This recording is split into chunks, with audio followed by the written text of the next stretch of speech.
எத்தனை பேர் இந்த செய்தியை உன்னிப்பா கவனிப்பீங்க? செய்தி எவ்வளவு முக்கியமோ அவ்வளோ நீங்க கவனிக்கிறது ரொம்ப முக்கியம். இந்த இடத்துல இருக்கிற ஒவ்வொரு பேருக்காக கர்த்தர் பேச போகிறார். இந்த வார்த்தை இந்த இடத்துல இருக்கிற சிலருக்கானதல்ல, வந்திருக்கிற ஒவ்வொரு பேருக்கானது. ஹல்லேலூயா. ஆகையினால கொஞ்ச நேரம் ஆண்டவர் உங்களோடு கூட பேசுகிற நேரமாயிருக்கும். ஆண்டவருடைய பாதத்தில் அமர்ந்திருக்கும் போது கர்த்தர் ஒரு காரியத்தை பேசினார். தேவனுடைய கிருபையை குறித்து பேச சொல்லி, தேவனுடைய கிருபையை பெற்றுக்கொள்ள என்ன வழி, எப்படி தேவனுடைய கிருபையை பெற்றுக்கொள்ள முடியும் என்கிறதை கற்றுக் கொடுக்கும்படி கர்த்தர் வெளிப்படுத்தினார். தேவனுடைய கிருபை மேலானது என்று எத்தனை பேர் விசுவாசிக்கிறீர்கள்? ஹல்லேலூயா. இந்த பூமியில் எந்த பரிசுத்தவான்களா இருக்கட்டும், முப்பிதாக்களா இருக்கட்டும், ராஜாக்களா இருக்கட்டும், அவர்கள் எல்லார் மேலையும் தேவனுடைய அளவில்லாத கிருபை இருந்துச்சு. உதாரணத்துக்கு எடுக்க வேண்டாம், நோவாவை குறித்து நாம பார்த்தால் கர்த்தருடைய கண்களில அவனுக்கு கிருபை கிடைத்தது. ஆகையினால அந்த கிருபை அவனுக்கு கிடைத்தபடியினால பெருமழை வந்தது, பெருவெள்ளம் வந்தது. அவனோ காப்பாற்றப்பட்டான், அவனோ ரட்சிக்கப்பட்டான். அந்த பெருவெள்ளத்துல எல்லா ஜீவராசிகளும் அழிக்கப்பட்டது, மனுகுலம் மொத்தமாய் அழிந்து போனது. அவருடைய நாட்கள்ல இருந்த எல்லா மிருக ஜீவன்கள் எல்லாம் செத்து போயிற்று, பறவைகள் செத்து போயிற்று, மிருகங்கள் செத்து போயிற்று, எல்லாமே மாண்டு போனது. ஆனா கிருபை கிடைத்த நோவாவினுடைய குடும்பம் மாத்திரம் தேவனால காக்கப்பட்டது. சோ கிருபையானது எவ்வளவு பெரிய ஆபத்திற்கும் உங்களையும் உங்கள் குடும்பத்தையும் காப்பாற்றி ரட்சிக்கும். கரங்களை தட்டி ஆண்டவருடைய கிருபைக்காக ஸ்தோத்திரம் பண்ணி நன்றி சொல்லுங்க. ஹல்லேலூயா. அந்த கிருபை நமக்கு வேண்டும். அந்த கிருபையை சம்பாதிக்க என்ன செய்யணும்? நீங்க நன்றாய் கவனித்தார், ஆடு மேய்க்கிற தாவீது ராஜாவாய் உயர்த்தப்பட்டக்கு ஒரே ஒரு காரணம், அவன் மேல கிருபை இருந்துச்சு. தாவீது தேவனுடைய கிருபையை பெற்றிருந்தான். அந்த கிருபையோடு ராஜாவுக்கு முன்பதாக போய் நிற்கும் போது ராஜா சொல்லி அனுப்புகிறான் தாவீதினுடைய தகப்பனுக்கு, உன் பிள்ளை இனிமே என்கிட்டே நிக்கட்டும், அவனுக்கு என் கண்களில கிருபை கிடைச்சிருக்கு. ஹல்லேலூயா. சோ இந்த தேவனிடத்துல மாத்திரம் நம்ம கிருபை பெற்றோம்னா எவ்வளவு பெரிய ஆபத்துகளுக்கும் ஒரு சேதம் இல்லாமல் கர்த்தர் காப்பார். அவருடைய கிருபை நம்ம மேல இருக்குமே ஆனால் எந்த இடத்துல போனாலும் நமக்கு கிருபை கிடைக்கும். இன்னைக்கு பாத்தீங்கன்னா நம்ம நிறைய இடங்களுக்கு போகிறோம், நம்மளை பகைக்கிறவர்கள் தான் இருக்கிறாங்க. யார் எவர்னே தெரியாது, நம்மளை பார்த்தாலே உங்களுக்கு பிடிக்க மாட்டேங்குது.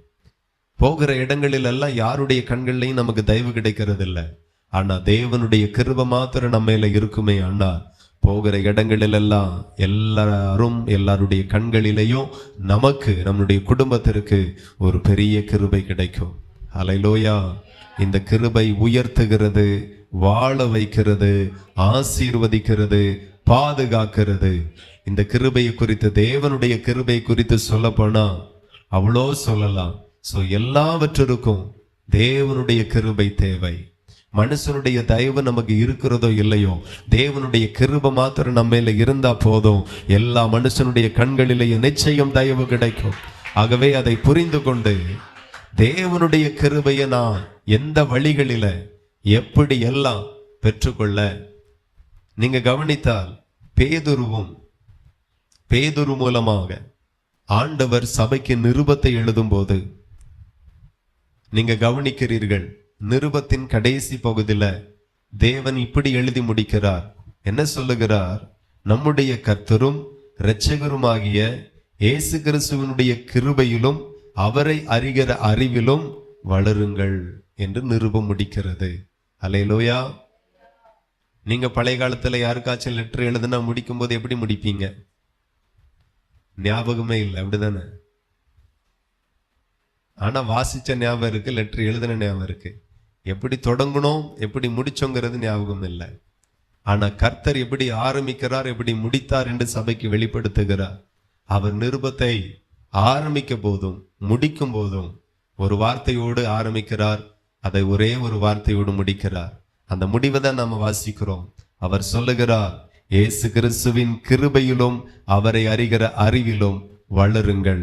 அப்போ தேவனே என்ன எதிர்பார்க்கிறார் அப்படின்னா, இயேசு கிறிஸ்துனுடைய கிருபையில நீங்க வளரணும், அவரை அறிகிற அறிவில வளரணும். ஒரு சபைக்கு என்ன தேவை அப்படின்னா, கிருபையில வளருகிற வளர்ச்சி தேவை சபைக்கு. ஒரு சபைக்கு என்ன தேவை என்றால், கிறிஸ்துவை அறிகிற அறிவில வளருகிற வளர்ச்சி ஒரு சபைக்கு தேவை. ஆனா நாம என்ன நினைக்கிறோம்? படிப்புல எவ்வளவு வளர்ந்து இருக்கிறோம், பொருளாதாரத்துல எவ்வளவு வளர்ந்து இருக்கிறோம், ஐஸ்வர்யத்துல எவ்வளவு வளர்ந்து இருக்கிறோம், அந்த வளர்ச்சியை தான் நாம கணக்கிடுகிறோம். ஆனா தேவன் எதை விரும்புகிறார் அப்படின்னா, கிறிஸ்துவின் கிருபையில வளருகிற வளர்ச்சி, கிறிஸ்துவின் கிருபையில வளரக்கூடிய வளர்ச்சியை பரலோகத்தின் தேவன் எதிர்பார்க்கிறார். அவரை அறிகிற அறிவின் வளர்ச்சியில வளரக்கூடிய வளர்ச்சியை பிதாவாகிய தேவன் எதிர்பார்க்கிறார். அந்த வளர்ச்சிக்காகவே ஆண்டவர் நிருபத்தை எழுதுகிறார். இந்த நிருபத்தின் ஆரம்பத்தையும் முடிவையும் நீங்க வீட்டுல போய் பாத்தீங்கன்னா, ஆரம்பத்துல பாத்தீங்கன்னா அதே 2 பேதுரு 1 வசனம் எடுத்து வாசிக்க வேண்ட நேரமாயிரும். அதை வீட்டுல போய் வாசிங்கன்னா அங்கேயும் இப்படியே நிருபம் ஆரம்பிக்கிறது, இங்கே நிருபம் முடிகிறது. அப்போ ஆண்டவர் சபையில என்ன எதிர்பார்க்கிறார் அப்படின்னா, கிறிஸ்துவின் கிருபையில வளருகிற வளர்ச்சி, அவரை அறிகிற அறிவின் வளர்ச்சியை தேவன் உங்களிடத்துல விரும்புகிறார். ஆகவே நாம இன்னைக்கு எதை ரொம்ப தியானிக்க போகிறோம் அப்படின்னா, கிருபையில வளருகிற வளர்ச்சியை குறித்து நாம் அதிகமாய் தியானிக்க போகிறோம். ஆமென். ஆகவே கிருபை ரொம்ப முக்கியம். நீங்க நன்றாய் கவனித்தீர்களானால் 1 பேதுரு 5:5 எடுத்து வாசித்தால், 1 பேதுரு 5:5. அந்தபடி இளைஞரே, மூப்பருக்கு கீழ்ப்படியுங்கள். நீங்கள் எல்லாரும் ஒருவருக்கொருவர் கீழ்ப்படிந்து மனத்தாழ்மையை அணிந்து கொள்ளுங்கள். பெருமை உள்ளவர்களுக்கு தேவன் எதிர்த்து நிற்கிறார், தாழ்மை உள்ளவர்களுக்கோ கிருபை அளிக்கிறார். ஹல்லேலூயா. தேவனுக்கு மகிமை உண்டாகட்டும். 6வது வசனத்தையும் சேர்த்து வாசித்தா நல்லா இருக்கும். ஆகையால் ஏற்ற காலத்திலே தேவன் உங்களை உயர்த்தும் படிக்கு அவருடைய பலத்த கைக்குள் அடங்கி இருங்கள். போதும். ஆமென்.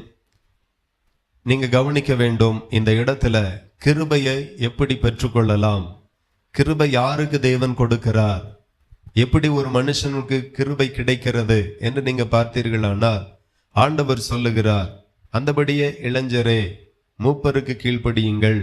நீங்கள் எல்லாரும் ஒருவருக்கொருவர் கீழ்ப்படிந்து மனத்தாழ்மையை அணிந்து கொள்ளுங்கள். ஆமென். அப்போ கீழ்ப்படிதல்லையும் ஒரு மனுஷனுக்கு கிருபை பெருகுது.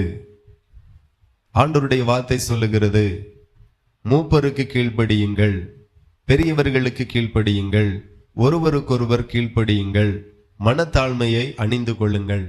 அப்போ கீழ்ப்படிதல்லையும் மனத்தாழ்மையிலையும் ஒரு மனுஷனுக்கு கிருபை கிடைக்கிறது. அல்லேலூயா. அப்ப நாம கிருபையை நிறைய பெறணும் அப்படின்னா, கிருபையை தேவன் நமக்கு நிறைய தரணும் அப்படின்னா, 2 காரியத்தை செய்ய ஆண்டவர் இந்த இடத்துல எழுதியிருக்கிறார். ஒன்று கீழ்ப்படியணும், என்ன ஒண்ணு மனத்தாழ்மையை அணிந்து கொள்ளணும் என்று ஆண்டவர் வெளிப்படுத்துகிறார். அப்போ எப்போதுமே பாத்தீங்கன்னா சபையில நாம மூப்பனுக்கு ஊழியக்காரனுக்கு கீழ்ப்படிந்து இருக்கணும். அந்த கீழ்ப்படிதலை கர்த்தர் எதிர்பார்க்கிறார். ஆமென். எல்லா இடத்திலையும் ஆண்டவர் இந்த உலகத்துல நம்ம எல்லாரையும் எப்படி வச்சிருக்கிறார் அப்படின்னா, யாருக்கோ ஒருவருக்கு கீழ்ப்பட்டு இருக்கும்படியாக தான் கர்த்தர் நம்மை வைத்திருக்கிறார். கணவனுக்கு, மனைவிக்கு, பெற்றோருக்கு, அண்ணனுக்கு, அக்காளுக்கு, ஓனருக்கு, டியூஷன் டீச்சருக்கு, கிளாஸ் டீச்சருக்கு, காலேஜில் எல்லா இடத்துலையும் யாருக்கோ ஒருவருக்கு நாம கீழ்ப்படிந்து இருக்கும்படிதான் ஆண்டவர் இந்த உலகத்தை உருவாக்கி இருக்கிறார். ஆகவே எதிர்த்து நிற்கிறவர்களையும் துணிந்து நிற்கிறவர்களையும் ஆண்டவர் விரும்பல. கீழ்ப்படிந்து இருக்கிறவர்களையும் மனத்தாழ்மையை அணிந்து கொண்டிருக்கிறவர்களுக்கும் ஆண்டவர் கிருபை அளிப்பேன் என்று சொல்லுகிறார். ஆகவே ஆண்டவர் சொல்லுகிற தாழ்மை உள்ளவனுக்கு கிருபை அளிப்பார். எல்லா இடத்திலையும் கீழ்ப்படிதல் நமக்கு மிகப்பெரிய ஆசீர்வாதத்தை கொண்டு வரும். நான் சபைக்கு அடிக்கடி சொல்லுகிறதை மறுபடியும் நான் சொல்லி ஞாபகப்படுத்த விரும்புகிறேன். எல்லா ஆசீர்வாதமும் ஜெபத்துல மட்டும் கிடைச்சிடாது. எல்லா ஆசீர்வாதமும் உபவாசத்துல மட்டும் கிடைச்சிராது. எல்லா ஆசீர்வாதமும் பரிசுத்தத்துல மட்டும் கிடைச்சிராது. இதையும் தாண்டி அநேக மேன்மையான ஆசீர்வாதங்கள் கீழ்ப்படிதல்ல கூட கிடைக்கிறது. மனத்தாழ்மை அணிந்து நிற்கும் போது கிடைக்கிறது. ஆகவே ஜெபத்துல எவ்வளவு ஆசீர்வாதம் வரும் என்று நீங்க நம்புகிறீர்களோ அதை விட அதிகமாய் நீங்க நம்பணும். தாழ்மையா இருந்தா எனக்கு ஆசீர்வாதம், கீழ்ப்படிந்திருந்த ஆசீர்வாதம், பரிசுத்தமாய் இருந்த ஆசீர்வாதம். ஆகவே உங்களுடைய சிந்தையை இதற்கு நேராகவும் திருப்புங்க. நம்மள நிறைய பேர் ஜெபிக்கிறவர்களா இருக்கிறோம், ஆனா கீழ்ப்படிதல் இருக்கா அப்படின்னு பார்த்தா கீழ்ப்படிதல் என்கிற பகுதியில நம்ம ரொம்ப குறைவுள்ளவர்களாக இருக்கிறோம்.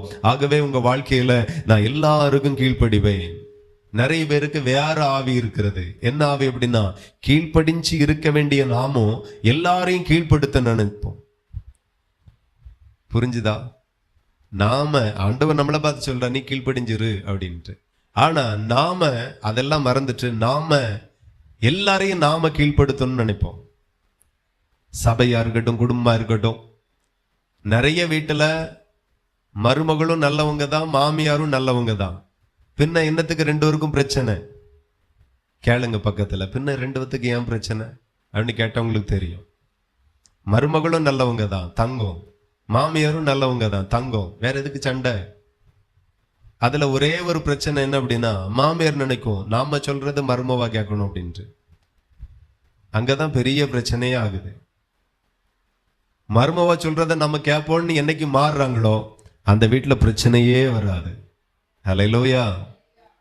உண்மைதானே? ஆமா. அதான் நான் உங்களுக்கு போதிக்க சில ஒரு காரியத்தை நான் மனசுல நல்ல ஆணித்தரமா பதிச்சு வச்சிருக்கிறேன். நமக்கும் ஒரு நாள் மருமவா வராமலா போவா, மருமவும் வராமலா போவான். வேறு அன்னைக்கு வாயே திறக்க கூடாது. நான் உண்டு, கிழவ உண்டு, ஒரு இடத்துல அமைதியா இருந்துடணும். யாராகிலும் நம்மகிட்ட ஏதாகிலும் சொன்னா கேட்டுக்கிடணும். நாமளா போய் அதை செய், இதை செய், அப்படி செய், இப்படி செய், ஏங்க போறா, ஏங்க வரா, எதுவுமே பேசக்கூடாது. அமைதியா இருப்போம், ஜெபம் பண்ணிட்டு இருப்போம். நம்ம நாட்கள் முடியுது. அவரவருடைய குடும்பம் அவரவருக்கு ஞானத்தை கத்த தந்திருக்கிறார், அவரவர் பார்த்து கொள்ளுவார். ஹல்லேலூயா. இன்னைக்கு நிறைய வீட்டுல இதான் பிரச்சனை. மருமக சொல்லுது, மாமியார் எப்பவும் வாயை வச்சு சும்மாவே இருக்காது, ஏதாகிலும் சொல்லிட்டு இருக்கும், எரிச்சலா வருது. அதனால உங்களை பார்த்தாலே பிடிக்கலையா? ஹலோ, நீங்க எப்பவும் வாய் வச்சு சும்மா இருக்காதுன்னால உங்களை பார்த்தாலே பிடிக்கலையா?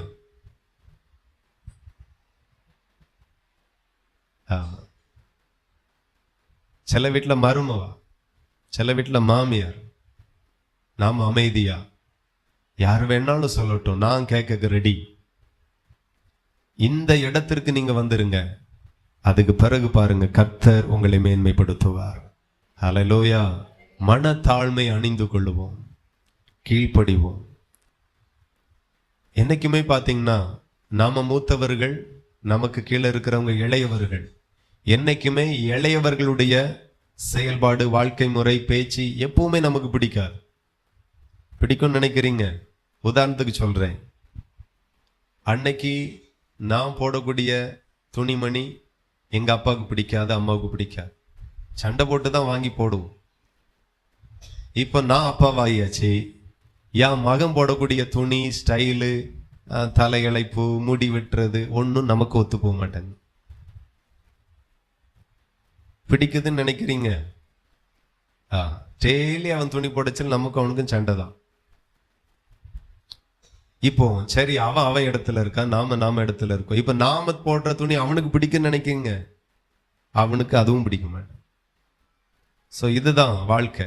நாம மூத்தவர்கள் ஆகும்போது இளையவர்கள் செய்கிறது பிடிக்காது. இளையவர்கள் மூத்தவர்கள் ஆகும்போது அவர்களுக்கு கீழே இருக்கிறவங்களுக்கு பிடிக்காது. ஒத்து போகாதுதான். ஆனா திருமணம் ஆகாதது வரைக்கும் நான் சொல்லலாம், இப்படி இருக்கக்கூடாது. அல்லேலூயா. ஒரு குடும்பத்துல என்ன ஆகி போச்சுன்னா, உங்களுக்கு சொல்ல வேண்டிய நிறைய வசனம் இருக்கு, ஆனா இது கண்டிப்பா சொல்லணும். ஒரு குடும்பத்துல கல்யாணத்துக்கு முன்ன வரைக்கும் அந்த பையன் வீட்டுக்கு சாரம் கட்டுவான், தகப்பனாரும் சாரம் கட்டுவார். எப்பவும் திருமணம் முடிஞ்சதோ மருமவ வந்து சாரம் கட்டுகிற புருஷனை முக்கா டவுசர் போட வச்சுட்டா. அல்லேலூயா.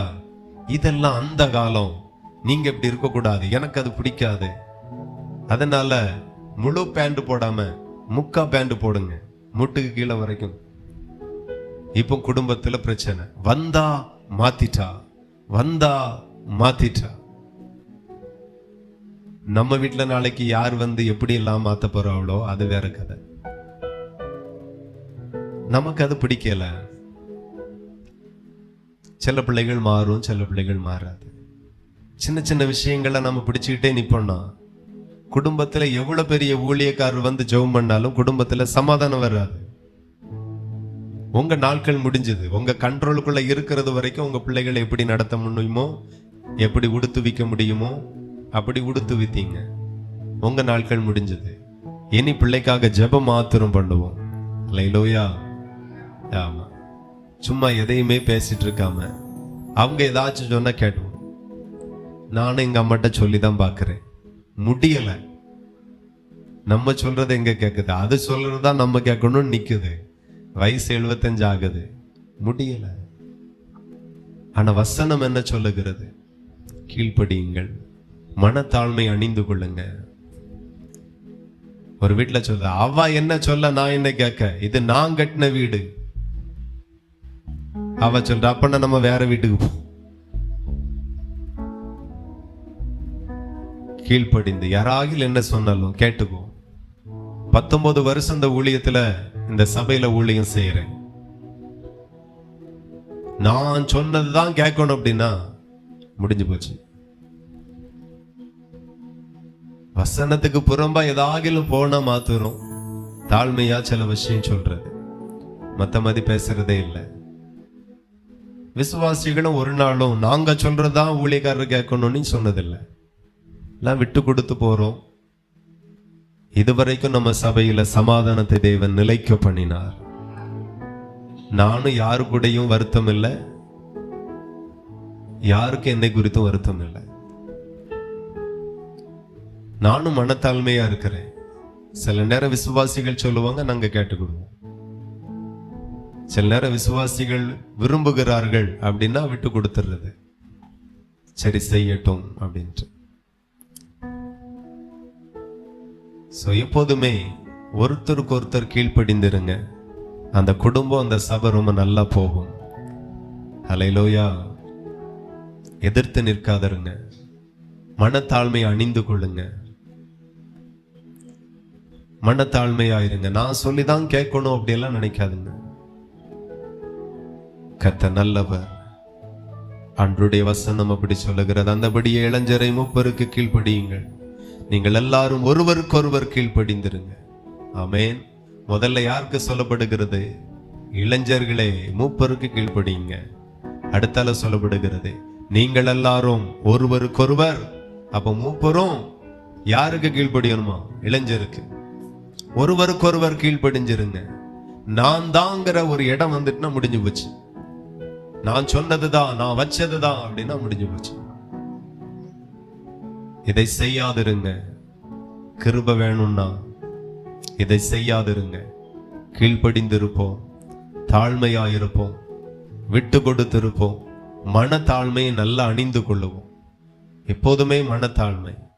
மருமக ஒன்று சொல்லட்டும் கேட்டுருவோம், மாமனார் ஒன்று சொல்லட்டும் கேட்டுருவோம். அவர் என்ன சொல்ல, நிறைய மருமகனுக்கு இதுதான் பிரச்சனை. ஆமா, மாமனார் ஊர்ல போய் இருக்கணுமா, கர்த்தர் வச்சாங்க இருக்கணும்னா வேற என்ன செய்ய முடியும்? மாமனார் வீட்டுல தங்கணுமா, தங்க வச்சா தங்கிதான் ஆகணும். சின்ன சின்ன விஷயத்துல இருக்கிற அகங்காரம், பெருமை, மேட்டிமை நிறைய ஆசீர்வாதங்களை கெடுத்துரும். மனத்தாழ்மையை அணிந்து நில்லுங்க. எந்த இடத்துல நின்றாலும் கர்த்தர் அதெல்லாம் பார்த்துதான் கிருபைகளை பெருக பண்ணுவார். நமக்கு பெருமை தேவையில்லை, கிருபை தேவை. பெருமை ஒன்றுக்கும் உதவாது, கிருபை எல்லாவற்றிற்கும் உதவும். தலைமுறையை காக்கும், குடும்பத்தை காக்கும். தேவனுக்கு மகிமை உண்டாகட்டும். ஆகவே இந்த வசனத்தை நீங்க நன்றாய் வீடுகளில் போய் வாசிங்க. அப்ப ஆண்டவர் சொல்லுகிறார், கீழ்ப்படிந்து மனத்தாழ்மையை அணிந்து கொள்ளுங்கள். பெருமை உள்ளவர்களுக்கு தேவன் எதிர்த்து நிற்கிறார், தாழ்மை உள்ளவர்களுக்கோ கிருபை அளிக்கிறார். ஆகையால் ஏற்ற காலத்தில் தேவன் உங்களை உயர்த்தும்படி அவருடைய பலத்த கைக்குள் அடங்கி இருங்கள். அடங்கி இருங்க. நீங்க அடங்கி இருக்கணும். வேலை செய்கிற இடத்துல அடங்கி இருக்கணும். குடும்பத்தில் அடங்கி இருக்கணும். கர்த்தர் நல்லவர். அடுத்தபடியா வாசிப்போம். எபிரியர் 12:14. எபிரியர் யாவரோடும் சமாதானம் இருக்கவும் பரிசுத்தம் உள்ளவர்களாய் இருக்கவும் நாடுங்கள். பரிசுத்தம் இல்லாமல் ஒருவனும் கர்த்தரை தரிசிப்பதில்லையே. ஒருவனும் தேவனுடைய கிருபை இழந்து போகாதபடிக்கும் யாதொரு கசப்பான வேர் முளைத்தெழும்பி கலக்கம் உண்டாகிறதுனால் அநேகர் தீட்டுப்படாதபடிக்கும். போதும், எடுத்துட்டீங்களா? 310வது பக்கம். 310வது பக்கம். அதுல எபிரியர் 12:14 வாசித்து கொண்டு இருக்கிறோம். அப்ப ஆண்டவர் சொல்லுகிறார், யாவரோடும் சமாதானமாய் இருக்கவும் பரிசுத்தம் உள்ளவர்களாய் இருக்கவும் நாடுங்கள். கிருபையை பெற்றுக்கொள்ளணும்னா எல்லாரோடு சமாதானம் ஆயிரணும். விட்டு கொடுக்க வேண்டிய இடத்துல விட்டு கொடுத்தா சமாதானம் தானா வந்துடும். இல்லைன்னா நான் பிடிச்ச முயலுக்கு தான் 5 காலு 3 கால் அப்படின்னு நினைச்சா கடைசி வரைக்கும் சமாதானம் எந்த வீட்டுக்கும் வராது, எந்த சபைக்கும் வராது. சும்மா கிருபை வராது, சும்மா அபிஷேகம் நிக்காது. கிருபை ஆண்டவர் சும்மா எல்லாம் கொடுத்துட மாட்டார். இந்த கிருபை எவ்வளவு உயர்த்தும் அப்படின்னா உங்களால கற்பனையே பண்ணி பார்க்க முடியாத அளவுக்கு இந்த கிருபை உங்களை உயர்த்தி கொண்டே போகும். அல்லேலூயா. அவன் யாரும் நினைச்சு பார்க்கல தாவீது கோலியாத்தை வீழ்த்துவான் அப்படின்னுட்டு. அவன் மேல ஒரு கிருபை இருந்துச்சு, பெரிய வீரனையே தோற்கடித்தான். யாரும் நினைச்சு பார்க்கல அவனுக்கும் ஒரு அரசாங்க வேலை கிடைக்கும் அப்படின்னு. அவன் மேல ஒரு கிருபை இருந்துச்சு, அரசு வேலை கிடைச்சது. யாரும் நினைச்சு பார்க்கல போர் வீரனுக்கெல்லாம் இவன் தலைவன் ஆவான், போக போக ராஜாவாகவே ஆவான். யாரும் நினைச்சு பார்க்கல. கிருபை சாதாரணமா இருந்த அவனை ரொம்ப உயரத்துக்கு உயர்த்திச்சு. நான் சொல்லுகிறேன், கிருபை அவ்வளவு உயர்த்தும். ஞான ஸ்நானம் அவ்வளவு உயர்த்தாது. ஞான ஸ்நானம் பாவ மன்னிப்பு மாற்றுத்திரம் பெற்றுக்கொள்ளும், அவ்வளவுதான், அதோட முடிஞ்சு போச்சு. அதுக்கு பிறகு கிருபைக்காக நம்ம போராடணும். கிருபையை சம்பாதிக்கிறதற்காக நம்ம ஓடணும். கிருபை அவ்வளோ உயரத்துக்கு உங்களை கொண்டு போய் விடும். உங்க வாழ்க்கையை டோட்டலா மாத்திரும். உங்க சூழ்நிலைகளை மொத்தமா மாத்திரும் இந்த கிருபை. கிருபைக்காக நாம வாழ வேண்டியது அவசியம், வாழ்க்கையை மாற்ற வேண்டியது அவசியம். ஆகவே இந்த இடத்துல நம்ம வாசிக்கும் போது ஆண்டவர் சொல்லுகிறார், யாவரோடும் சமாதானமாய் இருக்கவும் பரிசுத்தம் உள்ளவர்களாய் இருக்கவும் நாடுங்கள். அப்ப எல்லாரோடு சமாதானமாய் இருக்கணும். யாரோடு நமக்கு பகை இருக்கக்கூடாது. எல்லாரோடு சமாதானம், எல்லாரோட ஐக்கியம். நிறைய பேர் நம்மளை வேணா பகைச்சிட்டு போகட்டும், முறைச்சிட்டு போகட்டும், நாம யாரையும் பகைக்க வேண்டாம், முறைக்க வேண்டாம். எவ்வளவு பெரிய எதிரியா இருந்தாலும் முகத்தை பார்த்தா ஒரு சிரிச்சிட்டு அப்படி போங்க, கர்த்தர் உங்களை ஆசீர்வதிப்பார். அல்லேலூயா. ஆமா, சத்துருக்களுக்காக ஜெபிக்கணுமா? அப்படிப்பட்டவர்கள் நாம. அப்படிதான் தேவன் நம்மளிடத்துல எதிர்பார்க்கிறார். நாம நம்ம இஷ்டத்திற்கு இருக்கக்கூடாது. ஜெபத்துக்கு கொடுக்கிற முக்கியத்துவம் இதற்கு கொடுக்கணும். ஆராதனை கொடுக்கிற முக்கியத்துவம் இந்த வாழ்க்கைக்கு நீங்க கொடுக்கணும். ஆராதனை எவ்வளவு முக்கியமோ வாரந்தோறும் வாழ்க்கையில ஒவ்வொரு நிமிஷமும் இது ரொம்ப முக்கியம். எத்தனை பேருக்கு புரியுது? ஆமா, ஆராதனை கூட சபையில 3 நாள் தானே வச்சுக்கோங்க. இது ஒவ்வொரு நாளும் செய்ய வேண்டியது. என்னைக்கோ ஒரு நாள் மாத்திரம் அப்படி அல்ல. யாவரோடும் சமாதானமா இருக்கணும். சமாதானமா இருக்கணும்னா நாம அதுக்கு தக்கன பேசணும். சில ஆட்கள் பேசுறதெல்லாம் பேசி விட்டு சொல்லுவாங்க, இதுல என்ன இருக்கு? பட்டை குத்து போல இருக்கும் சிலருடைய பேச்சு. வாயில வந்ததெல்லாம் நறுக்குன்னு பேசிட்டு வேற இதுல என்ன இருக்கு? நான் அப்படி என்ன சொன்னேன்? உள்ளதானே சொன்னேன். உள்ளதான் நீங்க சொன்னீங்க. அதனால கேட்கிற ஆளுக்கு எவ்வளவு பாதிப்புன்னு நினைச்சோமா? அதெல்லாம் நினைக்கிறது இல்ல. யாருக்கு தேவை அந்த உண்மை? நாக்கு ஆயில் சக்கரத்தையே கொளுத்திரும். வாயின் வார்த்தை ரொம்ப சுருக்கமா இருக்கட்டும். பேசுக்கு ரொம்ப தாமதமா ஆக்குங்க. டக்கு டக்குன்னு பேசாதிருங்க. எவ்வளவு பொறுமையா இருக்கணுமோ அவ்வளவு பொறுமையா இல்லைங்க. கர்த்தர் அதெல்லாம் பார்க்கிறார். கிருபை அவர் எல்லாருக்கும் கொடுக்க விரும்புகிறார். ஆனா எல்லாரும் அந்த கிருபையில நிலை நிற்கிறது இல்ல, அதை காத்து கொள்ளுகிறது இல்ல. கிருபை இந்த பூமியில வரக்கூடிய ஆபத்துக்கெல்லாம் உங்களை காப்பாற்றும். இந்த பூமியில ஆபத்துகள் இல்லாத இடமே இல்லை. அவ்வளோ ஆபத்துகள் வழியாக நாம கடந்து போகிறோம். ஆனாலும் இதுவரையிலும் சேதமில்லாமல் நிற்கிறோம் என்றால் அது தேவனுடைய மகாபரிய கிருபை அன்றி வேற ஒன்றுமே இல்லை. அதை ஒவ்வொரு தெய்வ பிள்ளைகளும் புரிந்து கொள்ளுங்க. கிருபை தான் காக்குது. கிருபைனால தான் நிலைத்து நிற்கிறோம். அல்லேலூயா. கிருபை பெரியது. அதற்கு நீங்க செய்ய வேண்டியது யாவரோடு சமாதானமாயிருங்க, பரிசுத்தம் உள்ளவர்களாயிருங்க. பரிசுத்தம் ரொம்ப முக்கியம். அடுத்தபடி ஆண்டவர் சொல்லுகிற, ஒருவனும் தேவனுடைய கிருபை இழந்து போகாதபடிக்கு யாதொரு கசப்பான வேர் முளை தெழும்பி கலகம் உண்டாகுகிறதுனாலே அநேகர் தீட்டுப்படாதபடிக்கு. அப்போ தேவனுடைய கிருபை எந்த இடத்துல இழக்கிறோம் என்றா, ஒரு கசப்பு, ஏதோ ஒரு கசப்பு. அல்லேலூயா. ஏதோ ஒரு கசப்பு. கசப்புக்கு இடம் கொடுத்துட்டோம் அப்படின்னா கிருபை இழந்துரும்.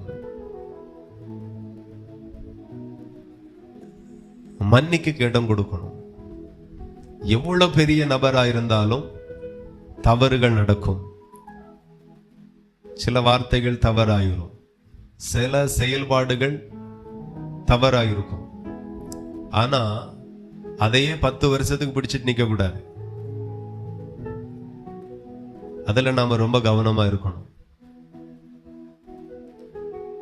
மன்னிக்கிறவர்களாய் மாறணும். சிலருக்கு சிலர் செய்தது இன்னைக்கும் மனசுக்குள்ள இருந்துட்டே இருக்கு. அப்படி பேசினவங்க தானே, அப்படி செஞ்சவங்க தானே, அவங்க செய்தது அவங்க பேசினது இன்னைக்கு மனசுக்குள்ள இருக்கிறதுனாலதான் அவங்கள கண்டாலே என்ன செய்ய, லேசா சிரிச்சுட்டு அப்படி போயிடணும். ரொம்ப எல்லாம் பேசக்கூடாது. அளந்து அளந்து பேசுறது, அளந்து அளந்து சிரிக்கிறது, அளந்து அளந்து. இந்த அளவெல்லாம் அங்க செல்லாது. அவருடைய அளவு மேலான அளவு. அவர் நம்ம எப்படி ஆசீர்வதிப்பாராம் கர்த்தர். அவருடைய அளவு மகிமையான அளவு. வானத்தின் நட்சத்திரங்களை போல கடற்கரை மணலத்தனையாக உங்களை ஆசீர்வதிப்பாரா, உங்களை பெருக பண்ணுவாரா. நாம அடுத்தவங்கள்ட்ட பேசினா கூட அளந்து பேசணும். இவன்கிட்ட இவ்வளவுதான் பேசணும், இவள்கிட்ட இவ்வளவுதான் சிரிக்கணும். ஆமா, நான் வேணா ஒரு அளவு வாங்கி தரேன், இப்படி எல்லாம் இருக்காதுங்க. கசப்பான வேர் முளைத்தல நம்ம இடமே கொடுக்க கூடாது. ஒரு கசப்பு 70 முறை மன்னிக்கணுமா? அதை தேவன் எதிர்பார்க்கிறார், விரும்புகிறார். பெரும்பாலும் நாம் அதை செய்கிறதில்லை. நமக்கு கொஞ்சம் நஷ்டம் வந்தாலும் விட்டுருவோம். நிறைய பேர் மன்னிச்சுட்டாங்க, ஆனா இன்னைக்கு சாபம் போட்டுரு. அவனா விளங்க மாட்டான். மன்னிச்சுட்டாங்க, சண்டைக்கு போறதில்ல, பிரச்சனைக்கு போறதில்ல. ஆனா வீட்டுல உட்கார்ந்து தினந்தோறும் ஆண்டவரே நீர் பார்த்து கொள்ளுவீர் அப்படின்னு அர்த்தம் என்ன? நான் விட்டாலும் நீர் விடக்கூடாதுன்னு தான் அர்த்தம். நமக்கு நீதி செய்வார். மன்னிச்சா கூட அதற்கு ஒரு பெரிய பலன் உண்டு. எத்தனை பேர் நம்புறீங்க? நிறைவான பலன் உண்டு. நிறைய பேர் நினைக்கிறாங்க நல்ல உபவாசம் போட்டாதான் பலன் வரும். அப்படிலாம் கிடையாது. உபவாசத்திற்குன்னு சொல்லி ஒரு கட்டுகளை உடைப்பார், அது வேற. உபவாசிக்கணும், அது கண்டிப்பா செய்யணும். ஆனா சிலரை மன்னிக்கிறதுனால, மனத்தாழ்மையா இருக்கிறதுனால வரக்கூடிய ஆசீர்வாதம் உபவாசத்துல கிடைக்காது, ஜெபத்துல கிடைக்காது, அதிகாலையில ஜெபத்துல கூட கிடைக்காது. ஆகினால கசப்பு அப்படின்னு ஏதாவது இருந்துச்சுன்னா எடுத்து போட்டுறணும். புறாவை போல கபடற்றவர்களா இருக்கணும். எல்லாத்துக்கும் பித்தப்பை கசப்பு ஒண்ணு உண்டு, புறாவுக்கு மாத்திரம் கிடையவே கிடையாதான். நம்ம எல்லாரும் புறாவை போல மாறணும். கசப்பு மாம்சத்துல ஒரு பகுதியில இருக்கதான் செய்யும், ஆனா கிரியைகளில அதை வெளிக்காட்டவே கூடாது. எத்தனை பேருக்கு புரியுது? நமக்கு கோபம் இருக்கு, வைராக்கியம் இருக்கு, இச்சைகள் இருக்கு, பாவம் இருக்கு, எல்லாமே நமக்கு இருக்கு. ஆனா கிரியைகளில் வெளிப்படாதபடி நம்மளை எப்படி பாதுகாக்கிறோமோ அப்படியே எல்லாவற்றையும் நாம பாதுகாத்து நிற்க வேண்டியது அவசியத்திலும் அவசியமா இருக்கிறது. யாருக்கு தான் எரிச்சல் இல்லை, யாருக்கு தான் கோபம் இல்லை, யாருக்கு தான் பாவம் இல்லை, யாருக்கு தான் இச்சை இல்லை, ஆனா கண்ட்ரோல் பண்றோமே, அப்படிதான் வாழணும். நாம சாகிறது வரைக்கும் இவைகள் சாக போகிறதே கிடையாது, எல்லாருக்கும் இருக்கும். வாழ்க்கையை சுத்தமாய் மாத்தணும், சுத்தமா நம்ம காத்துக்கொள்ளணும். ஒரு கசப்பான வேர் முளைத்தல இடம் கொடுத்துடவே கூடாது. கிருபை இழந்து போவோம், கிருபை இழந்து போவோம். ஒருவனும் தேவனுடைய கிருபை இழந்து போகாதபடி யாதொரு கசப்பான வேர் முளைத்தெழும்பி கலகம் உண்டாகுகிறதுனால அநேகர் தீட்டுப்படாதபடிக்கும் ஒருவனும் வேசி கள்ளனாகவும் ஒருவேளை போஜனத்திற்காக தன் சிரேஷ்ட புத்திர பாகத்தை விற்று போட்ட ஏசைய போல சீர்கெட்டவனாகவும் இராதபடி எச்சரிக்கையாயிருங்கள். ஹல்லேலூயா. எச்சரிக்கையா இருக்கணும். வாழ்க்கையில் ஒவ்வொரு பகுதியிலையும் ரொம்ப எச்சரிக்கையா நாம் இருக்கணும். 2 கொரிந்தியர் 4:15. 2 கொரிந்தியர் 4:15. தேவனுடைய மகிமை விளங்குகிறதற்கு ஏதுவாக கிருபையானது அநேகருடைய ஸ்தோத்திரத்தினாலே பெருகும்படிக்கு இவை எல்லாம் உங்கள் நிமித்தம் உண்டாயிருக்கிறது. ஹல்லேலூயா.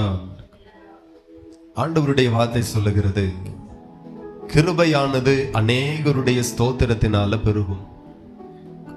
அப்ப நாம கூடி வரும்போது ஸ்தோத்திரம் பண்ணுகிறது கிருபையை பெருக பண்ணும்.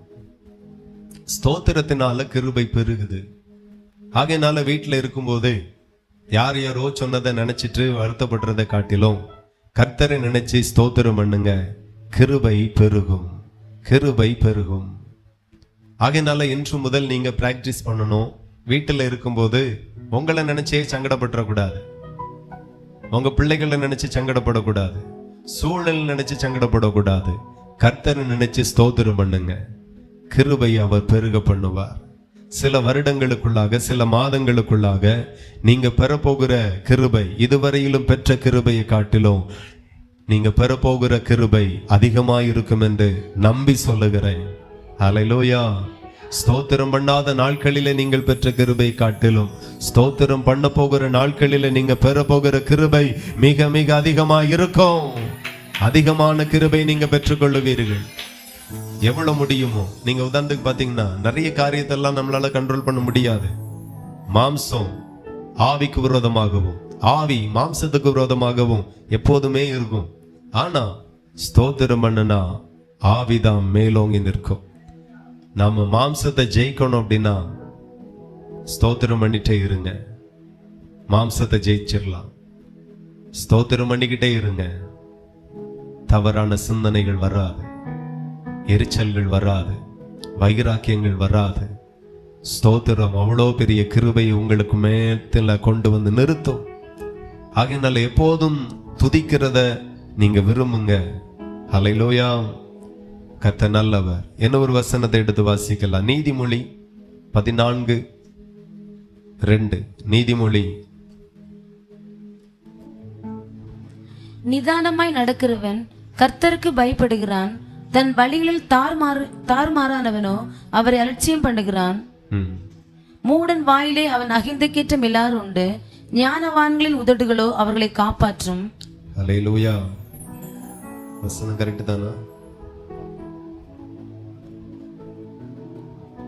யோனா 2:8.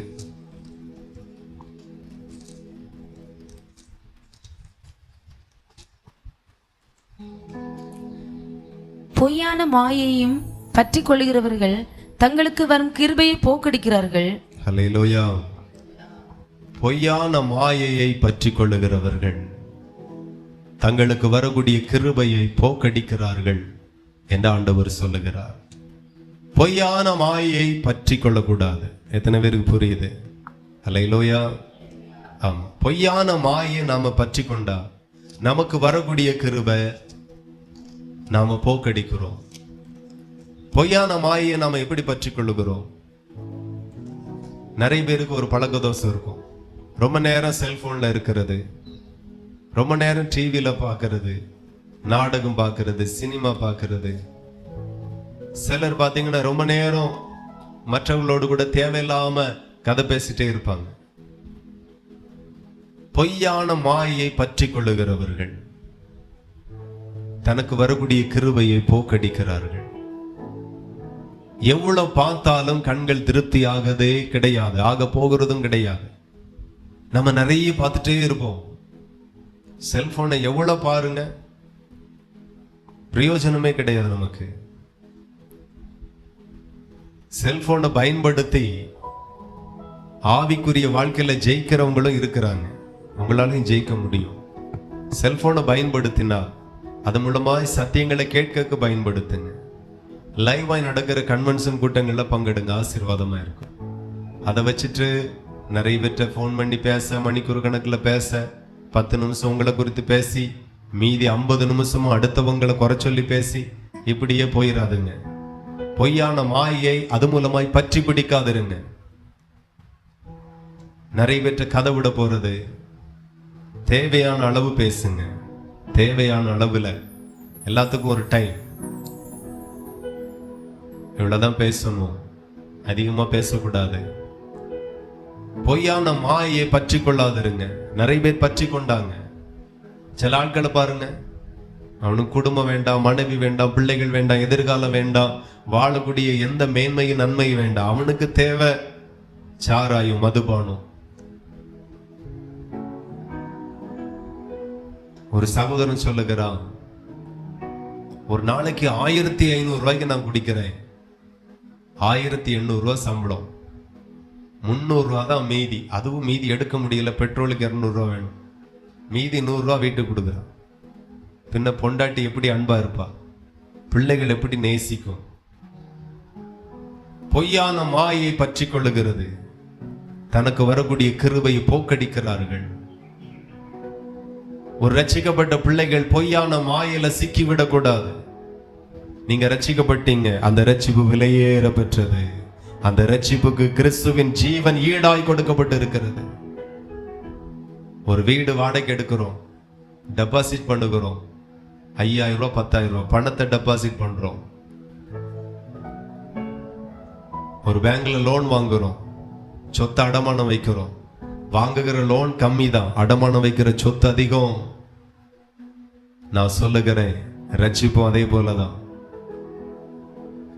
நான் பெற்றிருக்கிற, நீங்க பெற்றிருக்கிற ரட்சிப்புக்காக இயேசு கிறிஸ்து ஜீவனையே கொடுத்திருக்கிறார்.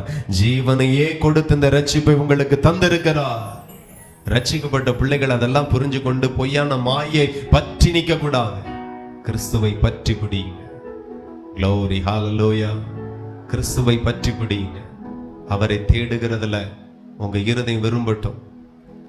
இன்னைக்கு தூரத்துல இருந்தெல்லாம் வந்திருக்கிறீங்க, கூடங்குளத்துல இருந்தெல்லாம் கர்த்தர் உங்களை பார்க்கிறார். எங்கேயாச்சும் ஒரு சபைக்கு போவோம், ஆராதனைக்கு போவோம், நீ வந்திருக்கிறீங்க. கர்த்தர் உங்களை வெறுமையாகவே அனுப்ப மாட்டார். கர்த்தர் உங்களை தொட்டு ஆசீர்வதித்து தான் அனுப்புவார். ஸோ இதெல்லாம் விரும்புங்க. அங்க சுத்த போனோம், இங்க சுத்த போனோம், அதை காட்டிலும் கர்த்தருடைய முகத்தை தரிசிக்கணும். ஆமென். வேதத்தை வாசிக்கணும். சில ஆட்கள் பேப்பரை 1 மணி நேரம் படிப்பாங்க, மேல இருந்து கீழே, முதல்ல இருந்து கடைசி வரைக்கும். அவ்வளோ நேரம் எடுத்து படிச்சு முடிச்ச உடனே நேற்றுக்கு என்ன நடந்துன்னு கேட்டா தெரியாது. ஸோ இந்த மாதிரி எல்லாம் இல்லாம வேதத்தை வாசிக்க நிறைய நேரம் செலவழிப்போம். கர்த்தர் ஆவிக்குரிய காரியத்துல வேதம் இவ்வளோ விலையேற பெற்றது. என் மகத்துவங்களை அவர்களுக்கு எழுதி கொடுத்தேன், அவர்களோ அதை அந்நிய காரியமா எண்ணினார்கள் என்று கர்த்தர் வேதத்தை குறித்து அநேகர் மேல துக்கமாய் இருக்கிறார். வேதத்துல அவ்வளோ மகத்துவங்கள் இருக்கிறது. இயேசுவே சொல்லுகிற, தேவனே சொல்லுகிற, ஏன் மகத்துவங்களை எழுதி கொடுத்திருக்கிறேன். அவர்கள் அதை அந்நிய காரியமா பார்க்கிறாங்க. நீங்க வேதத்தை வாசிக்கும் போதெல்லாம் தேவனை தரிசிக்கிறதாகவே ஃபீல் பண்ணுங்க. அது தேவனுடைய வார்த்தை. அபிஷேகம் அவ்வளோ விலையேற பெற்றது. தேவனுடைய அபிஷேகம் அவ்வளோ விலையேற பெற்றது. அந்த அபிஷேகம் சவுலை வேறு மனுஷனாய் மாற்றிட்டு ஹல்லேலூயா. புது இருதயத்தை கொடுத்துச்சு. அவன் வேறு மனுஷனா போனான். வந்ததோ கழுதையை தேடி. திரும்பி போகும்போது ராஜாவாக ஆண்டவரால் மாற்றப்பட்டான். ஒரு அபிஷேகம் உங்க மேல இருக்கிறது. அந்த அபிஷேகம் உங்களை ராணியாக ராஜாவாக மாற்றுகிற அபிஷேகம். ஒரு நாள் அந்த அபிஷேகம் உங்களை கீழாகாது, அந்த அபிஷேகம் மேலாக்கும்.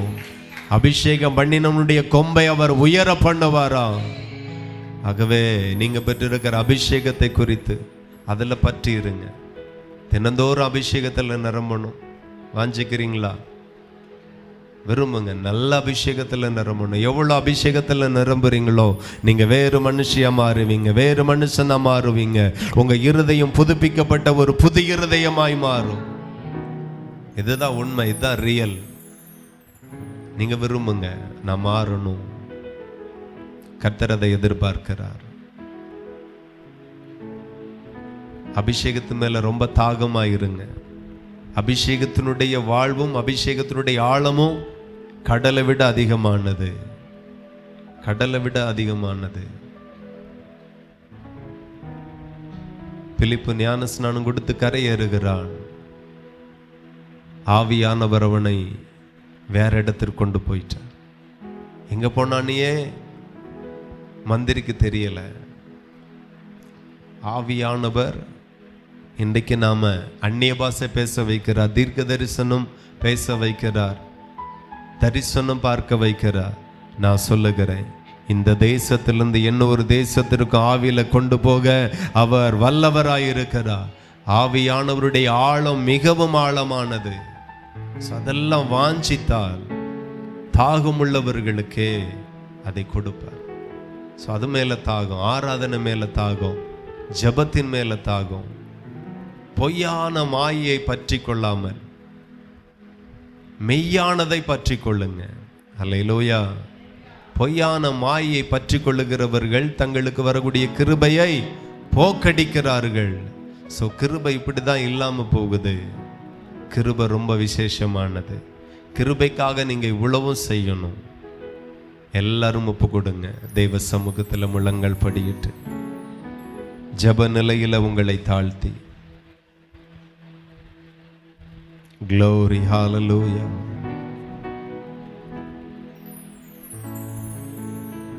தேவாதி தேவனுக்கு மகிமை உண்டாகட்டும். இயேசு கிறிஸ்துவின் கிருபையிலையும் அவரை அறிகிற அறிவிலையும் வளருங்கள் என்று ஆண்டவர் சபைக்கு நிருபத்தை எழுதியிருக்கிறார். நீங்க வளர வேண்டியது கிருபையிலையும் ஆண்டவரை அறிகிற அறிவிலையும் நீங்க வளர வேண்டியது அவசியமாயிருக்கிறது. ஹல்லேலூயா. கீழ்ப்படிந்திருங்க, மூப்பருக்கு கீழ்ப்படியுங்க. மறுபடியும் ஆண்டவர் சொல்லுகிறார், ஒருவருக்கொருவர் கீழ்ப்படிந்திருங்க. தாழ்மை உள்ளவர்களுக்கு அவர் கிருபை அளிக்கிறார். கீழ்ப்படியும் போது, தாழ்மையா இருக்கும் போது, ஒருவருக்கொருவர் கீழ்ப்படிந்திருக்கும் போது அவர் கிருபையை தருகிறார். Glory, hallelujah. யாதொரு கசப்பான வேரும் எழும்பாதபடி உங்களை காத்து கொள்ளுங்க. ஸ்தோத்திரம் பண்ணுகிறதுனால கிருபை பெருகுது. எல்லாரும் ஒப்பு கொடுங்க. ஹல்லேலூயா. பொய்யான மாயை நான் இனி பற்றி கொள்ள மாட்டேன். மணிக்கூர் கணக்கில் செல்போன்ல லேப்டாப்ல செலவழிக்க மாட்டேன். மணிக்கூர் கணக்கில் டிவி, நாடகம், புரோகிராம், சினிமா என்று நான் செலவழிக்க மாட்டேன். அப்படி செய்தால் நீ கிருபையை போக்கடிக்கிறாய், வீணடிக்கிறாய், இழந்து போகிறாய். கிருபை நீ பெருகிக்கொள். கிருபையில வளருங்க. தேவனை அறிகிற அறிவில் வளருங்க. இதைதான் பரலோகம் விரும்புகிறது. ஆமென். நன்றி அப்பா, எங்களோடு பேசின நல்ல வார்த்தைகளுக்காக நன்றி. இந்த வார்த்தைகளை கேட்டு ஒப்பு கொடுக்கிற சபையாரை ஆசீர்வதிங்க. ஆன்லைன்ல இந்த செய்தியை கேட்டு ஒப்பு கொடுக்கிறவர்களை ஆசீர்வதிங்க. கிருபைகளிலே வளருவார்களாக, தேவனை அறிகிற அறிவில வளருவார்களாக. வாழ்த்துகிறோம். கிருபை தாங்கட்டும், பெரிய காரியங்களை செய்யும். இந்த ஜெபத்தில் பங்கெடுத்த எல்லார் மேலேயும் கிருபை இருப்பதாக. கிருபையில பெருகுவார்களாக, கிருபைகளில் வளருவார்களாக. குடும்பம் ஆசீர்வதிக்கப்படட்டும். இயேசுவின் நாமத்தில் ஜெபிக்கிறோம் ஜெபங்களும் நல்ல பிதாவே, ஆமென். என் ஆத்துமாவே கர்த்தரை ஸ்தோத்திரி, என் முழு உள்ளமே பரிசுத்த நாமத்தை ஸ்தோத்திரி. என் ஆத்துமாவே கர்த்தரை ஸ்தோத்திரி, கர்த்தர் செய்த சகல உபகாரங்களை மறவாதே. ஆமென். கர்த்தராகிய இயேசு கிறிஸ்துவினுடைய கிருபையும் பிதாவாகிய தேவனுடைய அன்பும் பரிசுத்த ஆவியின் ஐக்கிய சினை காவலும் என்றும் என்றும் சதா காலமும் நாம் அனைவரோடும் என்னும் இருப்பதாக. ஆமென். ஹல்லேலூயா. கர்த்தர் தாமே உங்களை ஆசீர்வதிப்பார். Praise the Lord. ஸ்தோத்திரம் ஸ்தோத்திரம் ஸ்தோத்திரம்.